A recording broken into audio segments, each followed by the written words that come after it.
just want to say we have some, if you notice the guy with the handlebar camera and they've got the manscaping and the little hats, this is a group out of New York City called The Vice or The Vice Show or something to that effect. And guess what? Remember when I first got here and I said the press has an idea of what they want to say this function is? And they're going to try and find things we say to prove that function? These guys are the kings of that. So when they pull you aside to interview you and talk to you, have one of your friends take their phone and film them.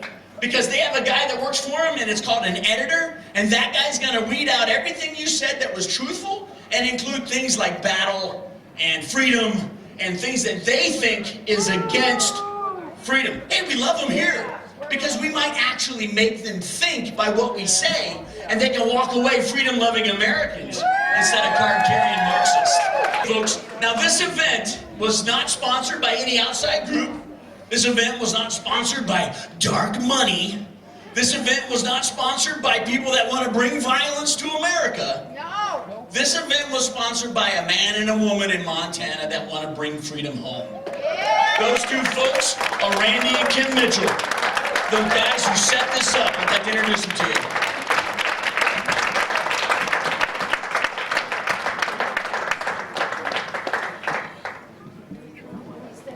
Hello, everyone. My wife and I would like to thank all of you for coming out and supporting our event. We couldn't do it without all of your support. Some of you know me, a lot of you don't. I was born in Great Falls, Montana. My wife and I call Mineral County home. How many of you are from Mineral County and the portions of Sanders County that encapsulates District 14?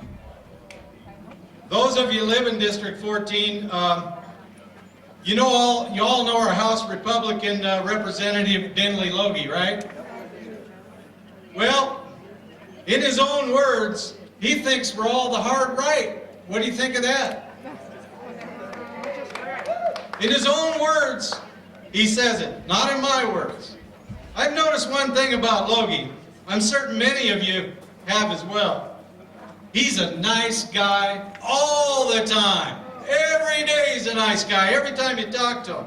But unfortunately, he's only a Republican some of the time, like about that much. I would like to illustrate his legislative score.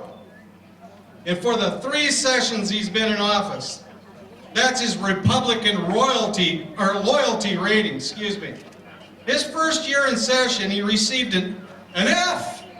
That's because he votes with the Democrats. He told everybody in his district he would work harder and he'd be a better Republican if we just vote for him and re-elect him. Well, guess what? He got another F in his second session. Then, third session, which is this current session.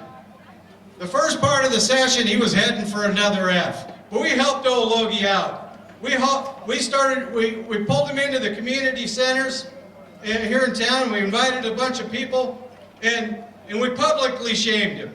We brought all these votes that he's brought forward and voted for, yes or no, as a Republican, but voted like a Democrat. I don't know about you, but that's just not acceptable. We need a District 14 rep that's going to be a Republican all the time, period. Therefore, my wife and I have decided that I'll run in the primary against Denley Logie. I look forward to winning all your support in the future in House District 14. Thanks for coming out. Enjoy the event.